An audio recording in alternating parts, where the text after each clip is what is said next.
Aujourd'hui, la séquence, c'était aborder la République, comment s'est instaurée la République au XIXe siècle. Donc j'ai proposé d'abord à mes élèves d'étudier un document authentique. C'est une affiche donc, qui a été conçue pour le centenaire de la République en 1892. Et donc les élèves devaient l'étudier grâce à un site.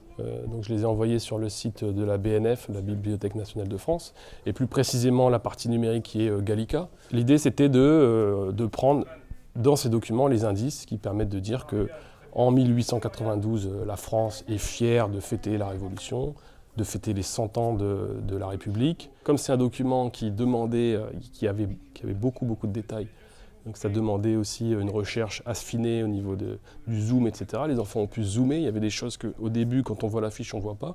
Et quand on zoome, quand on se rapproche, on voit par exemple la palette de peintre, etc. C'est des choses qui auraient pu passer inaperçues sur un format papier classique.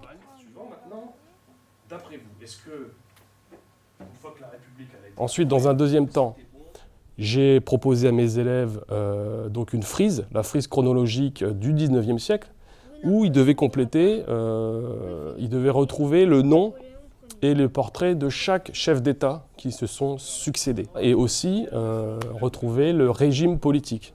Et donc il fallait faire une recherche sur Internet. Donc je les ai orientés sur le site Quant Junior, qui est un moteur de recherche. Les enfants recherchent en équipe, donc ils proposent. Voilà, moi j'ai trouvé Louis XVIII, il a régné de telle année à telle année, c'est validé ou pas par les pairs, etc. C'est aussi ça, le travail coopératif au sein de la classe. Et on a remarqué, et c'est ça qui est intéressant, différentes approches. C'est-à-dire qu'on a des enfants qui ont commencé à taper les noms des chefs d'État, essayer de retrouver les portraits, d'autres qui ont essayé de chercher dans l'histoire de France les différentes époques et les différents chefs d'État. Et donc justement, c'est cet entrecroisement, cet échange entre les enfants qui disent « bon bah moi j'ai cherché comme ci, moi j'ai cherché comme ça », qui est très riche et qui apporte beaucoup par rapport au manuel classique où l'information elle est là sous les yeux. Ensuite, à chaque fin d'étape, on écrivait les mots-clés, donc pour la fiche du centenaire, mais aussi pour la frise chronologique. Et grâce à ces mots-clés, les enfants, je leur ai demandé de rédiger en équipe une trace écrite sous la forme collaborative en utilisant un Framapad. Donc le travail se fait comme ça, avec des échanges oraux aussi. Les enfants se parlent, ils communiquent, ils se mettent d'accord, il y a des consensus qui sont faits. Et donc ça, c'est très riche parce qu'il y a vraiment un vrai échange.